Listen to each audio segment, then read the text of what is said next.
Eu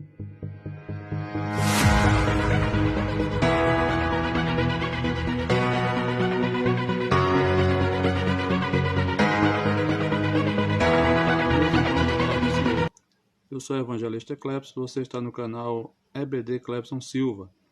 Seja muito bem-vindo ao nosso canal, onde nós estamos estudando a lição da CPAD, intitulada O Verdadeiro Pentecostalismo. E nessa lição, eu quero pedir a você que se inscreva no canal para que nos ajude, na divulgação desse trabalho. E eu quero indicar para você também que você possa assistir os outros vídeos, os outros vídeos que estão aí no nosso canal. São toda semana, tem a nossa lição, nós comentamos a lição semanal. Então, para que, como é um ensino sistemático, como é uma revista com conteúdo sistemático, para a gente entender o que nós estamos estudando já nessa lição de hoje, é bom que que os irmãos eles assistam as outras aulas que estão à disposição no nosso canal. A nossa lição de hoje é a lição de número 5, intitulada O Fruto do Espírito, o Eu Crucificado. O nosso textuário ele diz o seguinte: Ora, o Deus de esperança vos encha de todo gozo e paz em crença, para que abundeis em esperança pela virtude do Espírito Santo. Romanos, capítulo de número 15 e o versículo de número 13. Então, primeiro, o textuário já mostra aqui que o apóstolo Paulo fala para a gente viver segundo a virtude do Espírito Santo. E essa virtude trata-se de poder, poder e viver nas qualidades guiados pelo Espírito Santo. A verdade prática ela diz o seguinte: o fruto do Espírito é um dos temas mais vibrantes da ética cristã, pois mostra para o mundo o que o Espírito Santo colocou dentro de cada um de nós.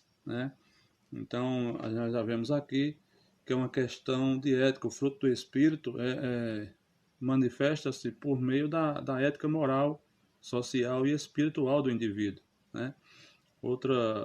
Então, como diz a própria palavra, diz assim: e outra vez vereis a diferença entre o que serve e o que não serve a Deus, visto que o próprio Cristo falou que é pelos frutos, que a gente conhece uma pessoa de fato, E nós entendemos que na semana passada nós falamos e estudamos a respeito da atualidade dos dons espirituais, E nesta semana vamos falar a respeito dos frutos, Mesmo porque os dons e os frutos do Espírito, eles devem caminhar juntos, deve caminhar juntos, porque uma árvore ela é identificada mediante seus frutos, como diz lá em Lucas capítulo 6, o versículo 44.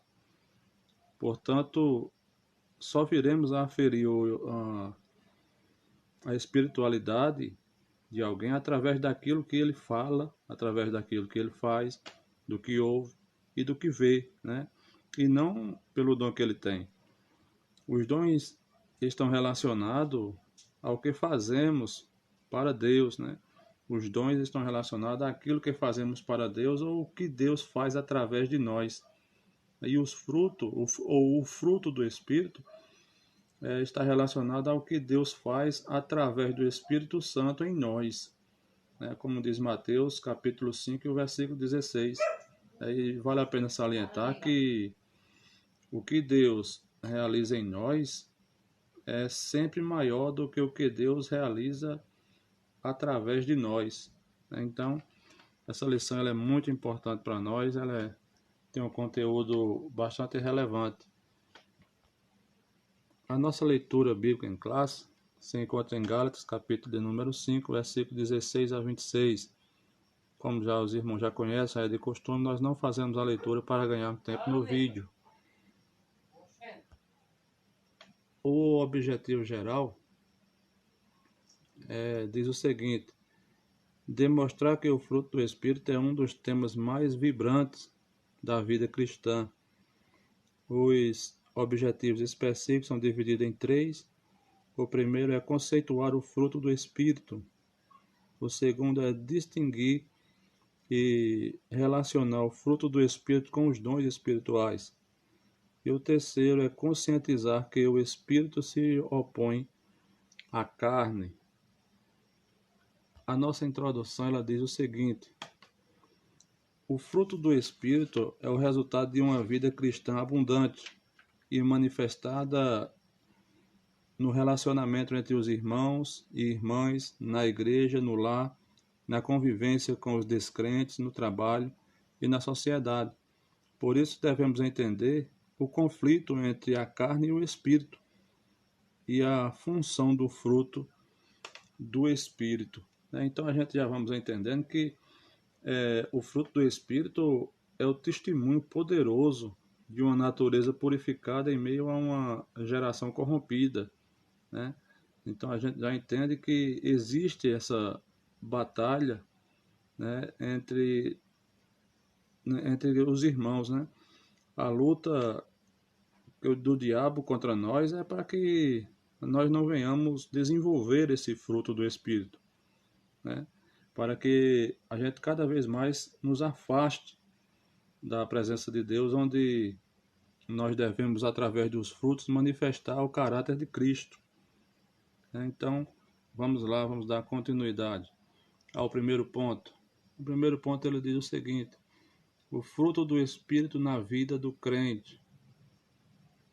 Diz assim: Jesus nos salva, nos dá o Espírito Santo, nos revela, nos renova e coloca em nós o desejo de fazer o que é bom e agradável a Deus.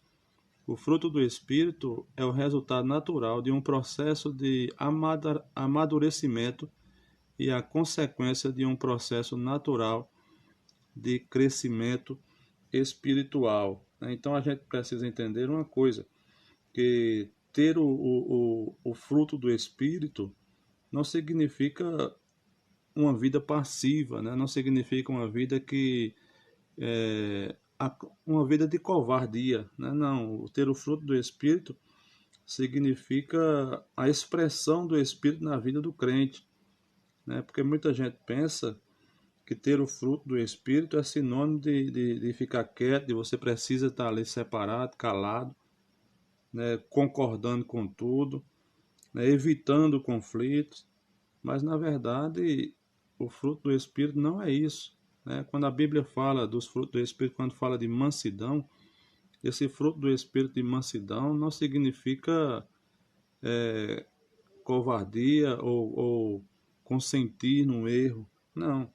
A gente observa que Jesus tinha todos os temas do fruto do Espírito, né? E, no entanto, na purificação do templo, ele tomou uma cinta, né, e saiu chicoteando ali aqueles vendedores. Então a gente entende que manifestar o fruto do Espírito da mansidão não é uma lerdeza, né, ou convivência com o erro, né? Na verdade é só expressar, é uma expressão do Espírito Santo. Aí diz mais aqui: ele surge dentro de nós como resultado da regeneração do Espírito Santo de forma instantânea e também gradativa, por meio do crescimento na graça de nosso Senhor Jesus Cristo, como acontece com a santificação.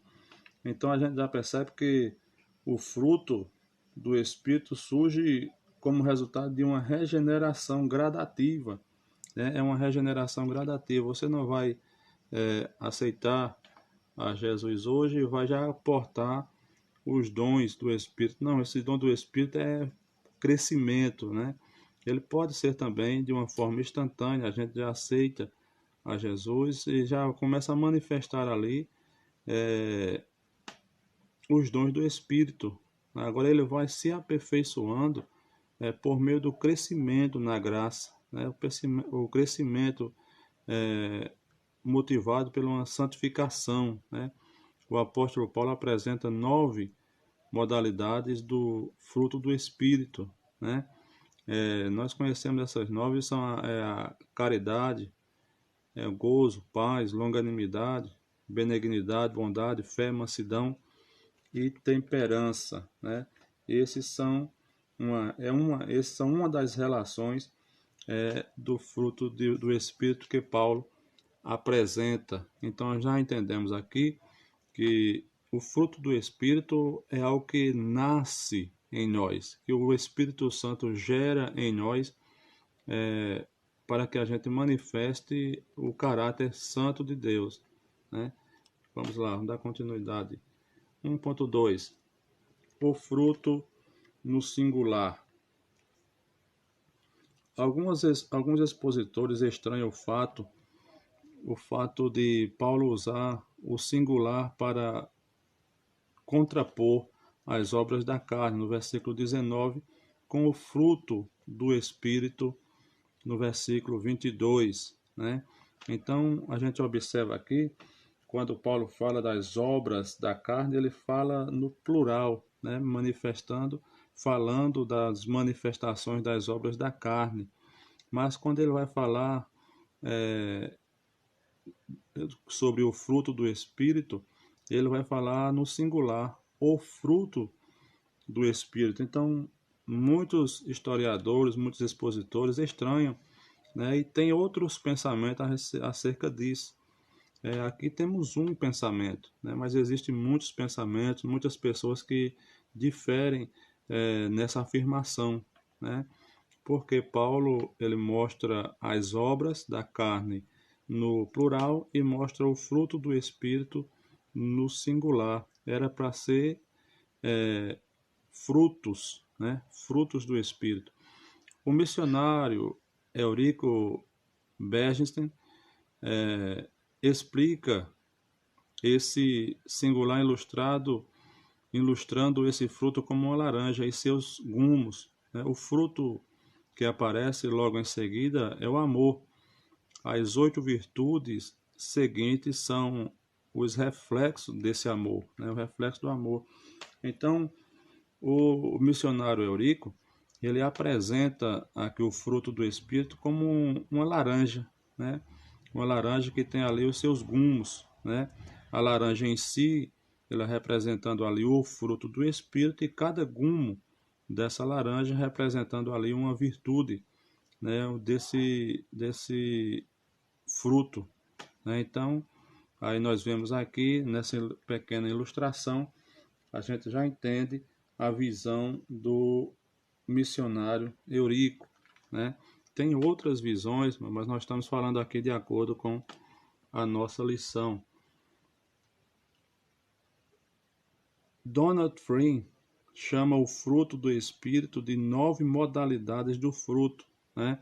Então ele vai mostrar aqui, na visão desse Donald, ele vai mostrar gozo, paz, longanimidade, benignidade, bondade, mansidão e temperança como sendo uma modalidade do dom, né, do fruto do Espírito, sendo uma modalidade do fruto do Espírito, visto que o fruto do Espírito, na visão de Donald, é o amor, né? Ele diz que o fruto é o amor e que essas modalidades são virtudes que são geradas pelo amor, né? A forma singular sugere que nelas se produz a unidade de caráter de Cristo. As 9 graças mencionadas, todas elas em contraste com as confusões das obras da carne.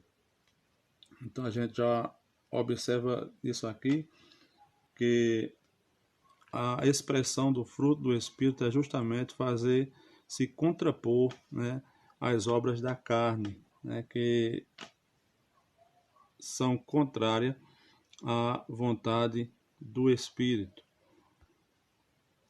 1.3 Andar no Espírito. Ser guiado pelo Espírito significa, na linguagem paulina, vitória sobre os desejos e impulsos carnais. Andar no Espírito é uma expressão que indica viver corretamente em humildade, submissão e santidade. Então, andar no Espírito, a expressão andar, ela dá um sentido de continuidade, né? A expressão andar, ela dá um sentido de continuidade. É um termo que vai mostrar uma convivência cotidiana, né? Não se vive no Espírito apenas em alguns momentos, mas 24 horas por dia, né? Deve-se andar no Espírito 24 horas por dia. O apóstolo Paulo usa termos similares para se referir a esse estilo de vida dos crentes, ou seja, andar no Espírito não é algo que seja momentâneo, né, mas é um estilo de vida, né, que deve ser acarretado para a vida toda. Paulo usa alguns termos que são similares ao termo andar no Espírito. Primeiro a Colossenses capítulo 1 e o versículo 10 diz: para que possais andar dignamente diante do Senhor, agradando-lhe em tudo, purificando em toda boa obra e crescendo no conhecimento de Deus. Ou seja, Paulo aqui, a Colossenses capítulo 1, verso 10, está dizendo para a gente andar dignamente, né, diante de Deus. E observe ainda o termo andar, né, dá o sentido de continuidade, cotidiano, né? 1 Tessalonicenses capítulo 4, versículo 1 diz: andai e agradar a Deus. Andar é agradar a Deus, né? Continuamente. Efésios 5, 2 diz: andai em amor. Efésios 5, 8 diz: andais como filho da luz.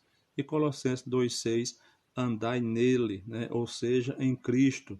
O apóstolo Pedro nos ensina: andai em temor durante o tempo da vossa peregrinação. Então aqui já fica bem entendido, bem claro, que esse andar no Espírito significa se submeter à vontade do Espírito, né? Se submeter à vontade do Espírito Santo de Deus, né? Nós agora, regenerados em Cristo, temos a nova natureza, né? Mas ainda, portanto, existe ainda a velha natureza que precisa ser mortificada, né? Como disse Paulo, o velho homem, isso só é possível se o crente decidir andar no Espírito, né? É uma decisão dele, é uma decisão que o crente precisa tomar. Ou ele vai ser um crente espiritual, ele vai seguir a orientação do Espírito, o que o Espírito fala para que ele assim pratique ou exerça, ou então ele vai andar segundo a vontade da carne, né? Então a gente percebe que nessa luta, muitos até aparenta ter o fruto do Espírito, mas só aparenta, né? Aí vemos o problema da aparência, né? Um exemplo desse que a gente conhece é o exemplo da figueira, né? A figueira onde Jesus foi procurar fruto nela e só tinha folhas, né? Então, muita gente é assim, apresenta-se como sendo um portador do fruto do Espírito, mas na realidade só tem folha. Por isso Jesus por isso é tão grave esse esse problema da aparência, né? Porque Jesus não tolera um crente vivendo de aparência. Vamos dar continuidade ao segundo ponto, diz assim: diferença e relação entre o fruto e os dons do Espírito. 2.1 Diferença. O que há de comum entre essas duas fases abençoadas da nossa redenção? É a fonte de origem. A primeira é a maior modalidade do fruto do Espírito, é o amor. As demais modalidades são reflexo desse amor, né? Então a gente observa aqui qual é a relação que,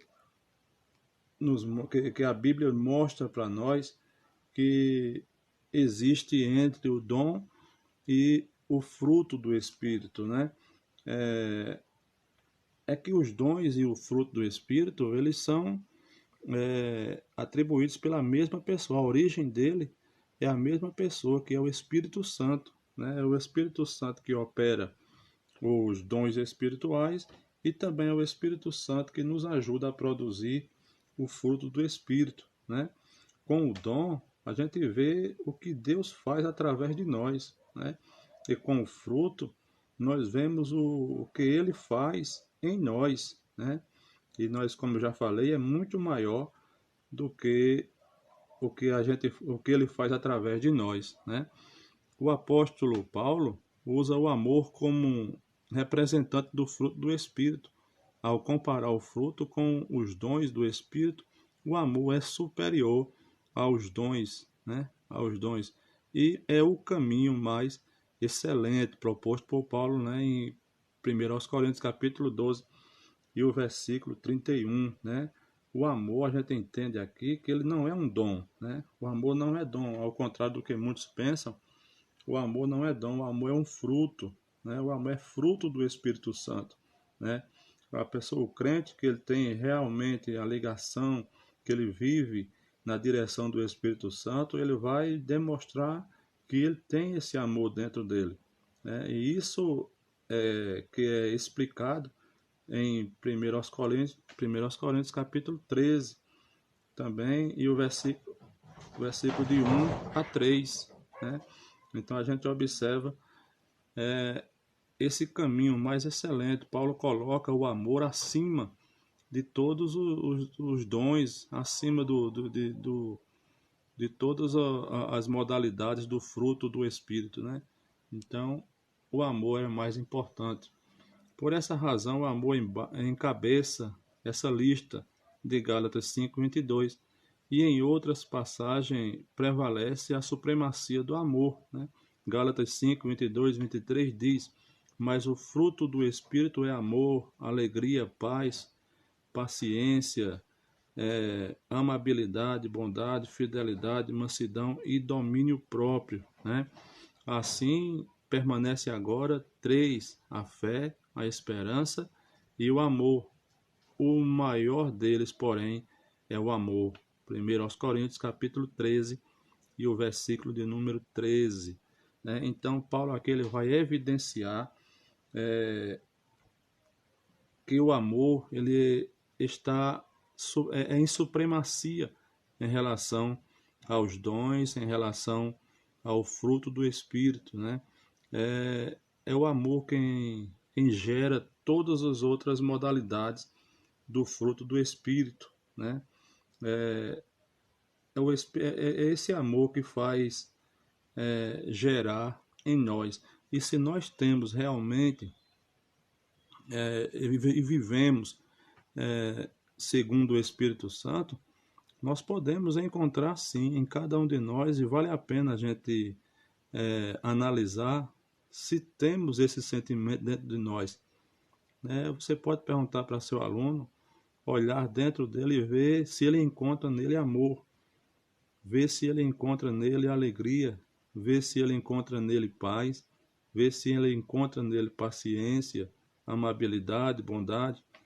Pergunta para ele se ele pode encontrar nele fidelidade, pergunta para ele mansidão e até mesmo o domínio próprio, né?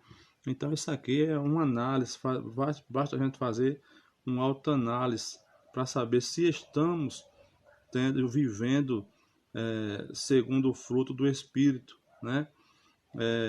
Então a gente já percebe que essas características do fruto do Espírito, ela faz moldar em nós o caráter de Cristo, né? Em nosso interior. Em nosso interior. Paulo afirma ainda que os dons sem amor não são nada, né? Os dons são passageiros. Isso a gente vê lá em 1 Coríntios, capítulo 13, versículo 8 a 10, mas o amor é eterno.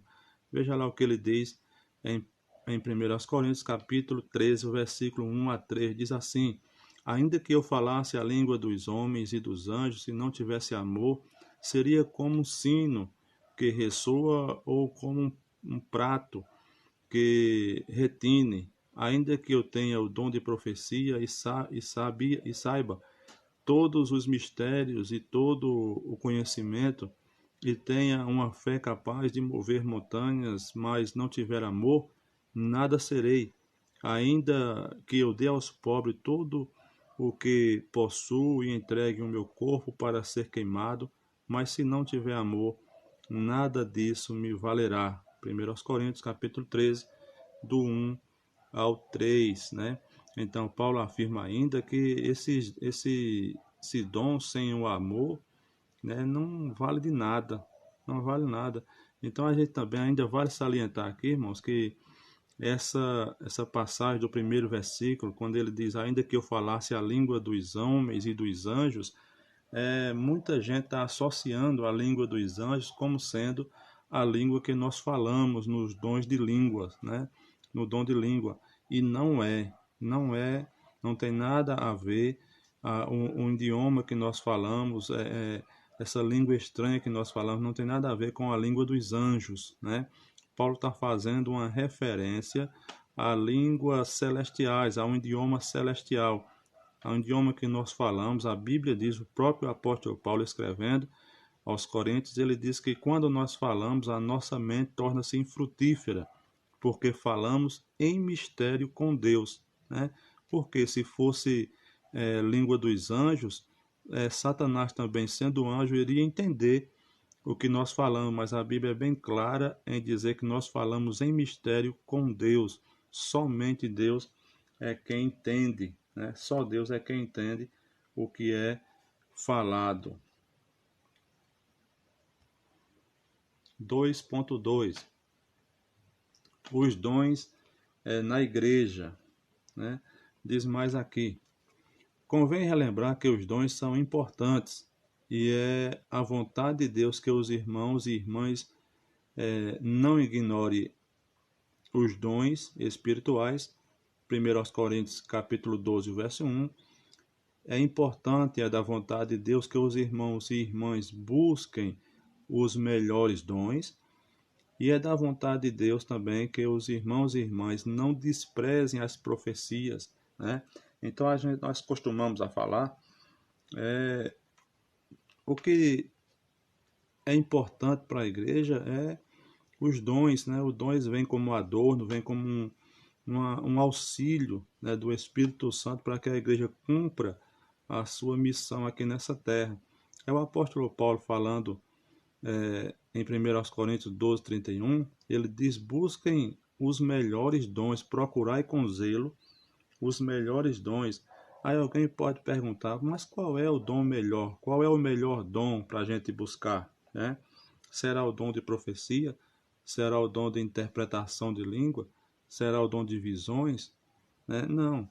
O melhor dom que Paulo está falando é justamente o que a igreja precisa, né? Você vai analisar dentro da sua congregação, você vai ver se já tem profecia, já tem profeta, então você deve procurar outro dom, né? Porque o dom é para o que for útil, né? Para o que for útil na igreja.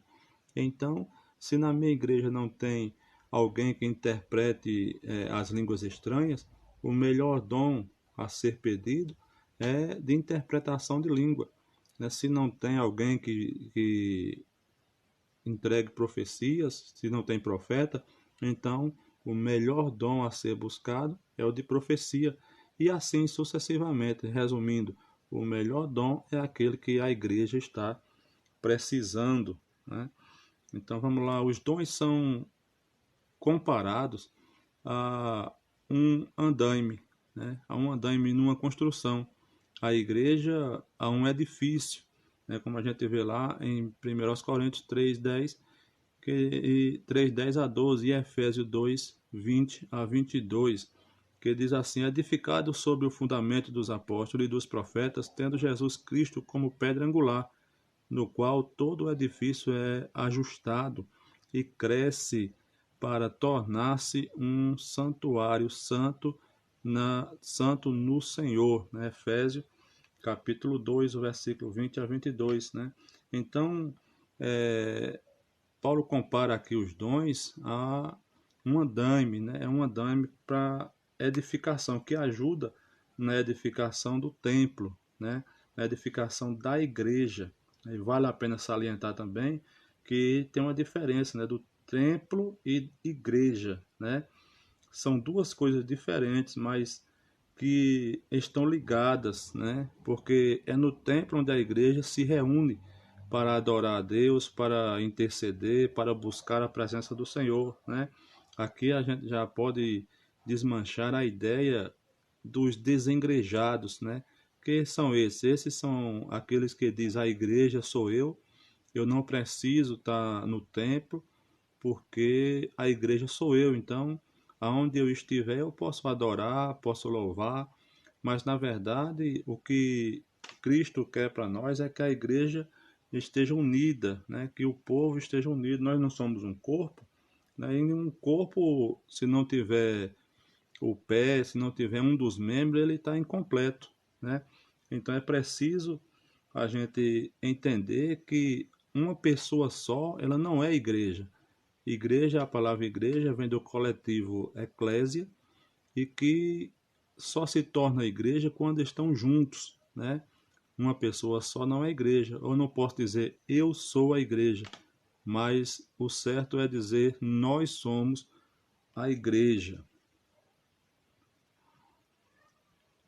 Não é possível uma construção prosseguir sem o andaime, né? Mas uma vez concluída a obra, o andaime é dispensado. É justamente isso que Paulo estava falando, né? Quando diz que os dons cessarão, né? Os dons vão cessar, mas o que permanece para sempre é o amor, né? Então a gente percebe aqui, quando Paulo está comparando aqui a igreja, um andaime aos dons, né? E a igreja está sendo comparada a um edifício, né? Então a gente percebe que a igreja eles são é um primeiro lugar, a igreja é uma instituição, né? É uma instituição, e em segundo lugar a igreja é um organismo, né? É um organismo e uma organização. A igreja como organização ela convive aqui na Terra e muitas vezes ela sofre algumas debilitações, mas que sempre o Senhor tem dado suporte, né? E uma igreja como um organismo místico e vivo, né? É o Espírito de Cristo, né? Que opera no seio da igreja, né? É possível então perceber a ação do Espírito Santo no corpo místico da igreja, né? No céu não haverá necessidade de dons, mas eles são uma necessidade imperiosa na vida da igreja hoje, pois ela precisa do poder do alto para combater o reino espiritual das trevas, né? Então aqui Paulo já deixa claro que no céu, né, não haverá necessidade de dom algum, né? Mas lá vai haver o amor, né? Que, como ele mesmo diz, o amor permanece para sempre, né? Então, no céu onde a instituição, a igreja instituição não vai, né? Mas só a igreja viva, né? Somente a igreja como corpo de Cristo é que vai chegar ao céu, né? A igreja instituição ela vai ficar aí, vai ser extinta, mas a igreja viva, essa aí é que é o corpo de Cristo, é essa que Cristo vem buscar, né? E lá no céu não há necessidade de algum de algum dom.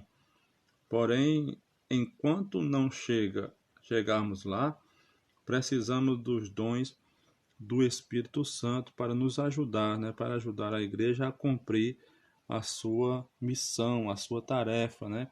Segundo Apocalipse capítulo 21 e 22, no mundo vindouro não haverá necessidade desses recursos do Espírito Santo, né? Então, a gente já entende que no céu não vai haver necessidade de dons de Espírito. Lá nós estaremos vivendo com Cristo, e a Bíblia diz que Cristo é tudo em todos, né? Não haverá necessidade alguma.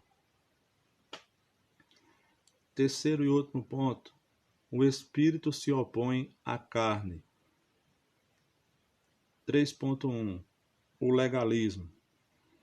Há um acentuado contraste entre a carne e o andar no Espírito, né? Gálatas capítulo 5, versículo 19, ele vai mostrar uma relação das obras da carne. Ele vai mostrar uma relação de obras de carne, e isso vai se contrapor ao viver em Cristo, ao viver com Cristo, né? Ao andar no Espírito, né? E viver em obediência à palavra, né? Então, essa relação aí que Paulo vai falar se contrapõe ao que Paulo também diz que é viver, que é andar no Espírito, né?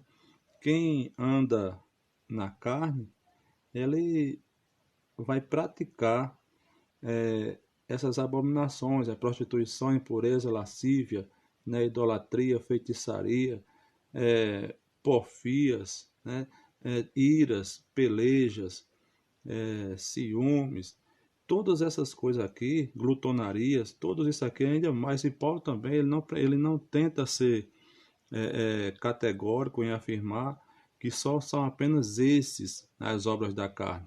Não, ele diz mais, e coisas semelhantes a estas, né? Então são muito mais. Paulo não deseja mostrar uma lista completa das obras da carne, né? Porque no final ele diz coisas semelhantes a estas, ou seja, são muito mais coisas que talvez até a gente não esteja levando em conta. E uma delas, pode ter certeza que está deixando muito crente fora do céu, é o versículo que diz: aquele que sabe fazer o bem e não faz, peca, né? Então, aquele que sabe fazer o bem se nega a fazer, ele está sendo negligente, né? Está sendo negligente com a obra de Deus, né? Então, é diferente. O apóstolo Paulo mostra que, para ser legalista, viver de acordo com a lei, né, depende da carne, mas para viver no Espírito depende da graça de Deus, né? Ou seja, o que era o legalista? O legalista é aquele que atribui a salvação à lei, né? Ele quer ser salvo pelas obras da lei, mas nós sabemos que a lei não salva. A lei ela aponta, né? Ela aponta para Cristo, né? Ela é perfeita, a lei não é ruim, a lei é perfeita, boa e agradável, né?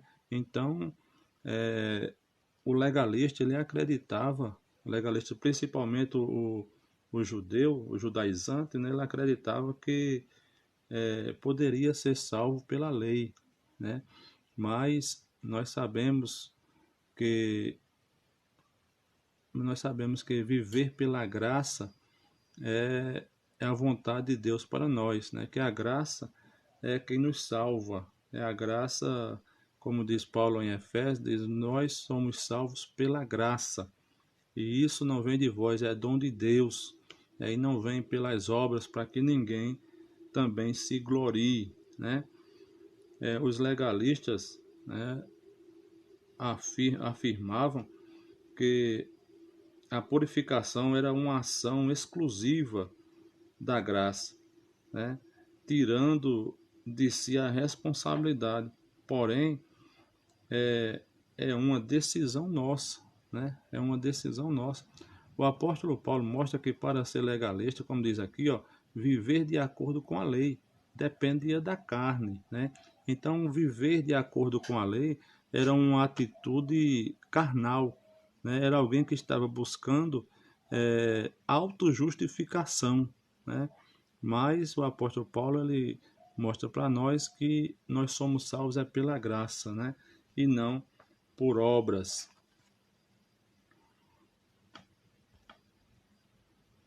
O sistema legalista que os opositores de Paulo, os judaizantes, ensinavam nas igrejas da Galácia, em Gálatas 2,14, é egocêntrico, motivado pela carne e gera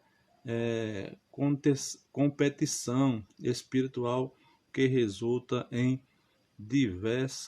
desavença, né? Gálatas 5 e o versículo de número 15 diz assim: mas se vocês se mordem e se devoram uns aos outros, cuidado para não se destruírem mutuamente, né? Então, o que é que os judaizantes ensinavam? Os judaizantes ensinavam que a lei ela era suficiente para o crente alcançar a salvação de forma egocêntrica, né? E era motivado pela carne, porque gerava uma competição espiritual. O crente queria ser mais santo do que o outro e causava uma divisão dentro da igreja, né? Causava uma divisão do crente espiritual e do crente carnal, né? Causava essa divisão por causa do que os judaizantes eles ensinavam na igreja da Galácia. 3.2 A carne e o espírito. A palavra grega sarx significa carne, tem muito significado na Bíblia, principalmente nos escritos paulinos. Pode significar, primeiro, fraqueza física, Gálatas 4:13, pode significar o corpo, pode significar o ser humano, em Romanos 1:13, pode significar o pecado, né, versículo 24, pode significar os desejos pecaminosos, né, como a gente vê aqui em Romanos capítulo 1 e o versículo 3, diz acerca de seu filho, que como homem era descendente de Davi. Ele está falando aqui de Cristo, né? Ele faz aqui essa aplicação da palavra carne para mostrar homem, né? Se referindo ao próprio Cristo, né? Que como homem era um descendente da raiz de Davi, né? A carne também pode significar a carne também pode significar o corpo, né? Pode significar o pecado. Diz aqui em Gálatas capítulo 5, o versículo 24, os que pertencem a Cristo Jesus crucificam a carne, né, com as suas paixões e seus desejos. Ou seja, a carne aqui também ela está significando os desejos carnais, né, os desejos pecaminosos que aqueles que seguem a Cristo devem crucificar, ou seja, exterminar essa vontade, essa inclinação carnal, né? O contexto determina o significado dela. No contexto das obras da carne, significa um conjunto de impulsos pecaminosos que dominam o ser humano. Então, a palavra carne ela vai ficar definida dentro de um texto. A gente vai examinar primeiro o contexto em que essa palavra está inserida, né? Em Gálatas, quando ele vai falar a respeito dos dons espirituais, essa obra da carne, quando ele fala as obras da carne, está sugerindo justamente a desejos pecaminosos, né? A obra da carne é essa: adultério, prostituição, impureza, lascívia, idolatria, feitiçaria, inimizade, homicídios e bebedice e coisas semelhantes a estas, né? Então, as obras da carne aqui, ele vai mostrar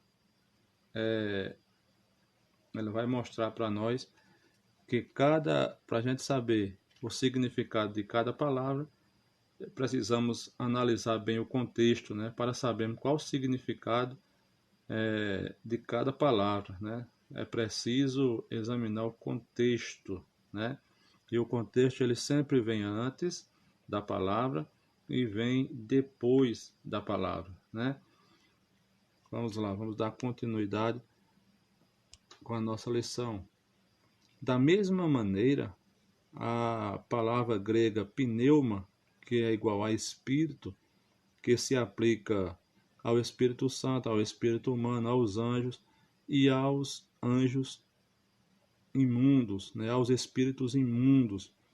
Né? É só prestar atenção ao contexto para saber a que espírito o escritor sagrado está se referindo. Né? É só observar o contexto. Né? Em resumo, é o que está citado em Gálatas 5, 19 a 21.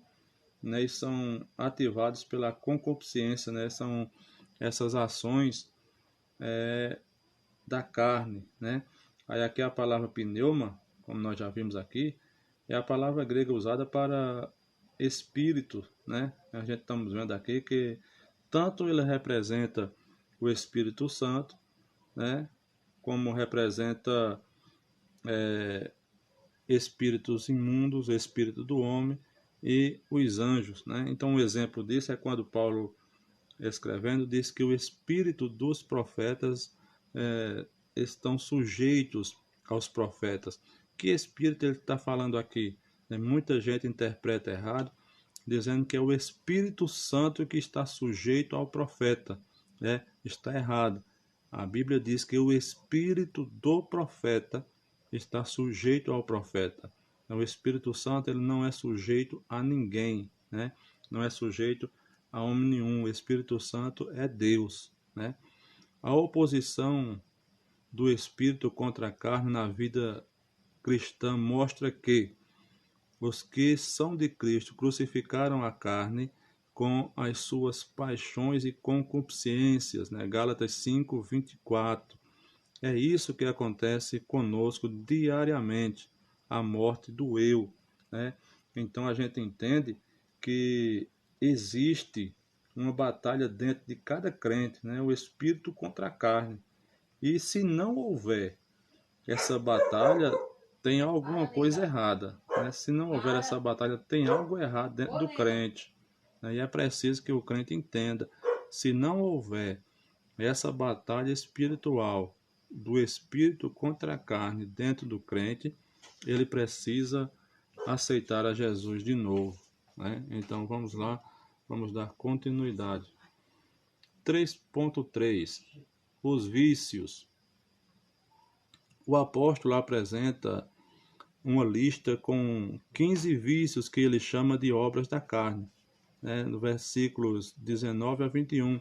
Outras listas aparecem em outras epístolas paulinas, né? Como lá em Romanos, capítulo 1, do 29 a 31, 1 aos Coríntios, do capítulo 6, do 9 ao 10, e Gálatas também 19, 5, 19 a 21, que diz: Ora, as obras da carne são manifestas: imoralidades sexuais, impureza e libertinagem, idolatria e feitiçaria, ódio, discórdia, ciúmes, ira, egoísmo, dissensões, facções e inveja, embriaguez, orgias e coisas semelhantes. Eu vos já advirto que, como antes já adverti, que os que praticam essas coisas não herdarão o reino de Deus. Né?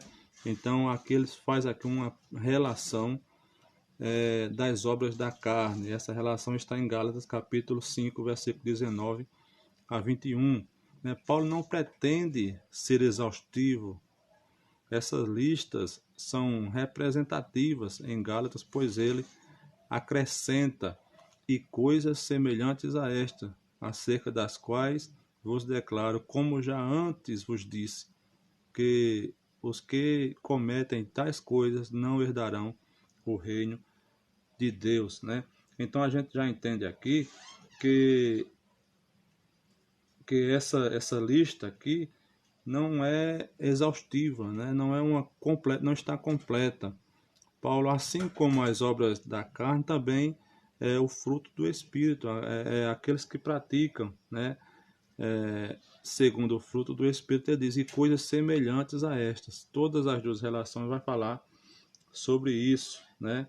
Assim como a lista dos dons não é completa, essa também não, né? O que sabe fazer o bem, faça. Esse é um exemplo, né? Um exemplo disso é que esse versículo não se encontra na lista, mas nós sabemos que é negligência. A negligência é pecado e vai deixar muito crente fora do céu, né? Podemos classificar esses vícios em 3 categorias. Primeira, sexo ilícito.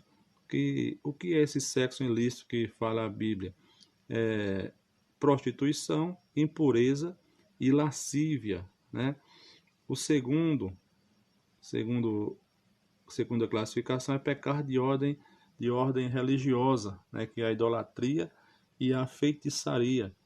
E a terceira e última é pecados de origem social, que são inimizade, porfia, emulação, ira, pelejas, dissensões, heresia, inveja, homicídio, bebedice, glutonaria e coisas semelhantes a estas. Então a gente já observa aqui que ele vai abranger todas as etapas, todas as áreas da vida do ser humano, né? Então, uma das piores que nós encontramos na classificação de sexo ilícito é essa impureza, né? Impureza sexual, isso é terrível, a lascívia, todas elas são terríveis, né? Mas Paulo fala de uma que é a mácula do leito, né? Macular o leito, né? Então, além de ser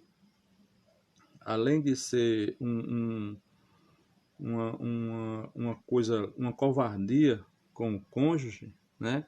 Ele passa a ser algo muito maléfico, porque ele vai usufruir, né, da boa vontade do seu cônjuge e vai estar maculando, né, o seu leito, sabe-se lá de forma com que ele está fazendo isso, ou pensando em que, né? Então é preciso que, ao deitar com o cônjuge, é preciso que você se entregue por inteiro, né? Se entregue por inteiro. E muitas vezes acontece o contrário, né? Então, essa classificação aqui também, que Paulo fala na religiosidade e ordem religiosa, também a idolatria, né? Idolatria, é preciso ter cuidado. O que é idolatria, irmão? É colocar algo inferior no lugar de Deus. Deus precisa estar no lugar dele, né? Deus não tem que ser o primeiro, né? Porque se tem primeiro, tem segundo. Deus precisa ser o único na nossa vida. Então, vamos lá, chegamos à nossa conclusão, que diz o seguinte: cabe a cada crente fazer uma análise introspectiva para verificar se suas inclinações são carnais ou espirituais. Salomão disse que o bom homem é aquilo que imagina a sua alma, né? Provérbio 23, 7. Jesus disse que o homem fala daquilo do que seu coração está cheio, né? Lucas 6,45. O pensamento de cada ser humano norteia seu comportamento. Se a mente é carnal, que resulta em morte. Se a mente é espiritual, seu comportamento é espiritual, que resulta em vida e paz, né? Então, glória a Deus por isso. Nós chegamos aqui ao final do nosso comentário, da nossa lição. Peço a você que se você gostou, se gosta do trabalho da Escola Dominical, eu convido a você a se ser um inscrito, né? Seja um inscrito no nosso canal, que vai servir também como incentivo, né? Para que nós possamos continuar a melhorar o nosso conteúdo, o nosso trabalho. Que Deus abençoe a todos, em nome de Jesus.